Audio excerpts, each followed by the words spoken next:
This is how you can have a way better relationship with your partner.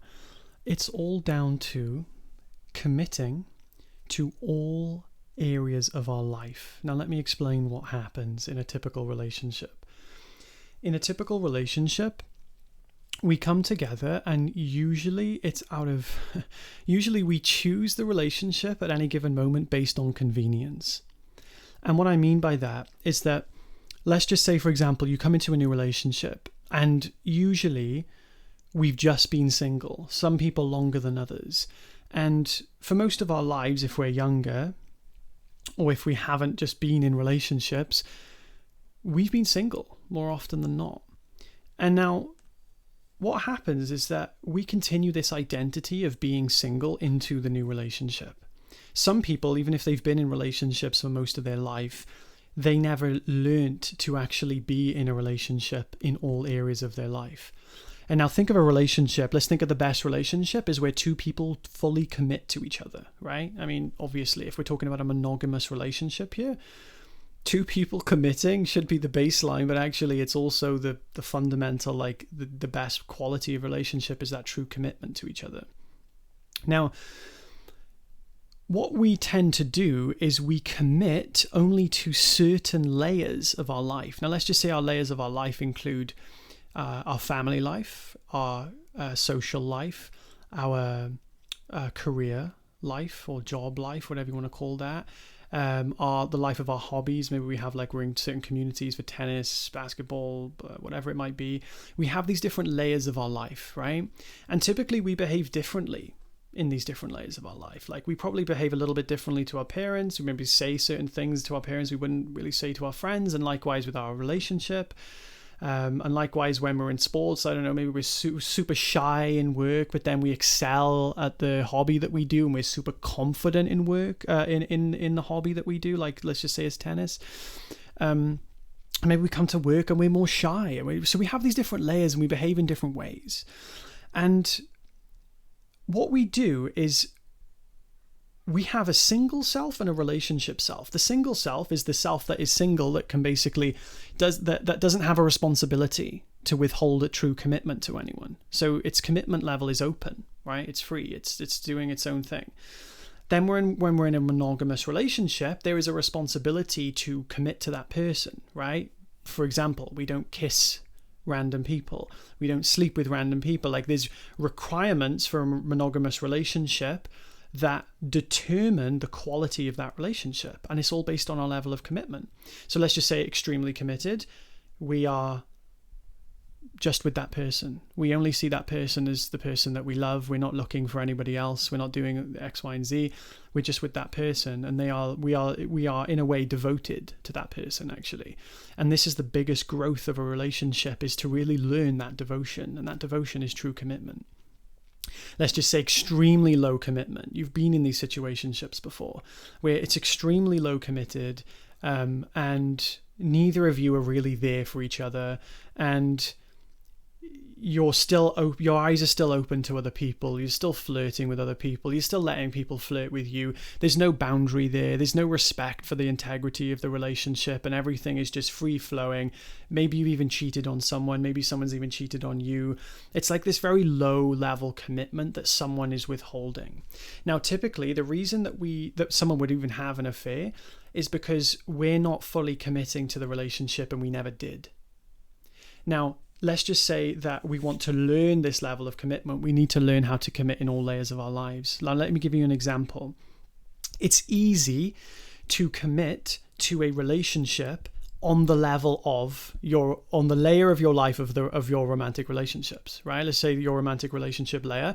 The easiest one to commit to is that, because it means that when we're physically together, when we're laying on the sofa watching TV, when we're cuddling, watching Netflix, whatever it might be, when we're out on a date, when we're going on a holiday, it's easy to commit to that person then, because they're physically there with us, right? They're with us. It's a constant reminder that we're in a monogamous relationship, and that we shouldn't be flirting with the bartender. You know what I mean? Like, it's just an obvious thing to do. Now, the problem is that when that person isn't there, and now we're in our working environment, on the working layer of our life, we forget that person's there, and it's almost like we stop committing to the relationship for that particular moment. So what happens is people then open up their energy for the attention of other men, and maybe they'll avoid saying that they're in a relationship, or maybe a guy will avoid saying that he's got a girlfriend because he still likes the attention of other women. He likes to be single. He likes that single feeling. He likes the feeling that when he's single, he gets to flirt with other women, get that energy and attention, and it feels good. So he avoids saying that he's in a relationship. Now, tell me, who's doing that? The guy who's in a relationship or the guy who's single? Obviously, the guy who's in a relationship who wants to be single, who's not committing to the relationship on that level. You can't, you've got to think of this. You can't just have a relationship and commit to it only on the level that is convenient for you, right? Let me give you another example. Let's just say that it's on the family layer. Maybe that you're in a new relationship and your parents, maybe they're not fond of a particular religion or maybe you have racist parents, right? And you're almost ashamed to tell them that you're with someone who's of a different ethnic race or a different religion to you, whatever it might be, right? And you don't tell them about it, so you avoid telling the relationships. I know people who've been through that, right? Where they're strict Muslim and they don't want to tell their parents that they're dating someone who's not Muslim and who doesn't want to be Muslim, right? So they don't tell their parents at all. And they're not committing to the relationship. And that's fine. They don't have to do that. But to have a solid relationship, you have to make a commitment. The more commitment you can make to that relationship, the better the relationship is going to be, right? Obviously. And that's when we get to devotion, and that's true unity in a relationship, right? Maybe there's another layer. Maybe we're in, maybe it's on the level of our friendships, on our social life. Maybe we have this belief that person is like, these are silly examples. I don't know if anyone would actually do this, but like maybe they just think, oh my God, my girlfriend is, or my boyfriend is not socially high up or something like that. Maybe he's poor. Maybe you're embarrassed to tell your friends, so you just don't tell them about it. You just pretend to be single, right? These are examples of just layers of our lives that we're not committing to the relationship, not fully committing to the relationship in. This is why conflict arises in relationships, because we're not fully committing. So the best way to have the best relationship possible is to firstly see what the goal is, right? We can't be practical if we don't know what the goal is. The goal, if you want a monogamous relationship and you want to have a thriving family, is to devote yourself to that person. And that means to understand that your relationship in your life, not what anybody else thinks, but in your life, is the highest priority if what you want is to have that relationship, right? You have to make it the priority, which means you have to override your fears, doubts, and resistances to fully committing to that relationship, right? And we all have this tendency to want to be single or to not want to leave that relationship, right? I've spoke to so many people recently after to kind of going through this, where people don't want to commit to the relationship fully. They want to, but they don't know how. This is how. You have to, it's who you're being when your partner isn't there. How are you thinking, acting, behaving, feeling in every single area of your life where your girlfriend or partner or wife or husband isn't there, right? That's it. Because if you're behaving differently to how you would if your partner was there, then you're not fully committing to the relationship. Because why would you? What would you be doing that you wouldn't? What would you be doing there that you wouldn't be doing if your partner was there? And if you would be acting incoherent, what are you doing? Do you see what I mean? Like, what is the incoherence there? It's because you're not used to being in a relationship. And even if you've been in a relationship for so long, you still do that. You're still not used to it because you're still not changing. You're still not adapting to being in a actual committed relationship in all other areas of your life. So this is how you can just instantly 10x the quality of your relationship, is by learning what are the areas of my life that I'm not committing my relationship to. What are the areas of my life that I'm not fully committing to my relationship? It's easy. You could think, I'm so committed. Every time we're together, we spend all day together. But when you're not, what are you doing? Right? But when you do go to X, Y, and Z and are experiencing ABC, what are you doing? And how are you thinking? How are you behaving?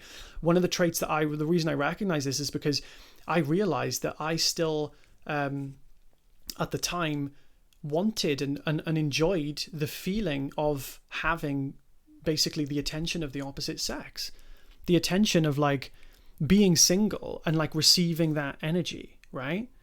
You can't sustain that in a relationship. I can't be around it. And like I would avoid sometimes telling a certain person, if I found them attractive, that I was in a relationship, because I was like enjoying the back and forth, even if I didn't want to be with them, even if I didn't even find them attractive, right? If someone found me attractive, I'd be like, oh my God, but if I tell them I'm in a relationship or they know I have a partner, they're going to stop giving me that attention. And this was obviously subconscious, but it's fucked up. But this is what we all go through. So this is the layers that we have to go through to really devote to the relationship. I remember I used to I never knew why, but I would admire when I was speaking to an attractive woman, she would tell me about her husband, about her or her boyfriend early on, and I would know that she's setting up this energetic boundary. She's setting up this energetic boundary to basically be like, she's probably not doing it intentionally, but she's like, I'm in a relationship and I'm happy. I don't give a fuck about your fucking like flirtation or attention or whatever you're giving me. Even if I wasn't even giving it, right? I think we all have that natural tendency sometimes, but that was the energy and I would be like, oh my God, I envy that. I was like, it's so attractive. And I remember realizing like, oh my God, that's what I want from a relationship. Like I want that level of devotion.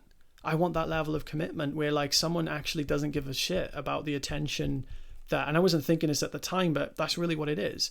I envied wanting, like having that relationship where that person didn't give a fuck about any of the men that were trying to flirt with her, didn't energize it, didn't give into it, because that is how you actually develop the unity of a relationship, where you're not seeking the approval or you're not seeking the attention of every other man or every other woman that you're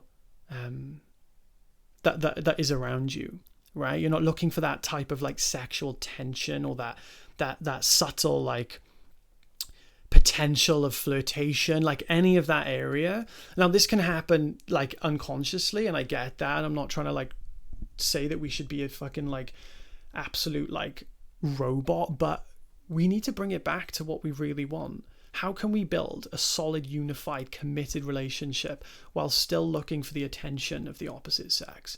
Doesn't work. We don't even need it. Even if we're single, we don't need that attention. We don't need that, something that is not a very healthy trait to follow if we look at it on a grand scale of on the grand scale of things.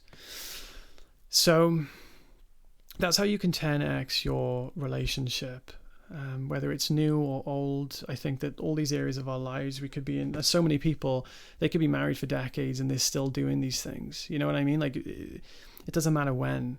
You know, I spoke to a really good friend, and even people on the level of the actual relationship haven't committed. Think about it. Have you ever been in a relationship where you've just kind of like, you're just in the relationship, you never verbalize the commitment to one another? And like 3 years later, this is exactly what happened to my friend, but they're fully committed now. I think this is just, again, it's not a wrong thing. It doesn't mean your relationship's bad. It just means that some part of it was unconscious, right? And other parts are more conscious, it's natural.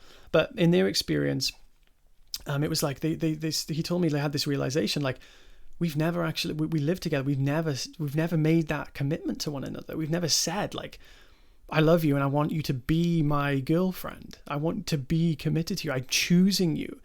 They said they never did that. So many people do that. I've done that. So many people have done that, right? Where there's never been this verbal, like conscious, like sitting together and actually saying, I choose you. I commit to you. I want you.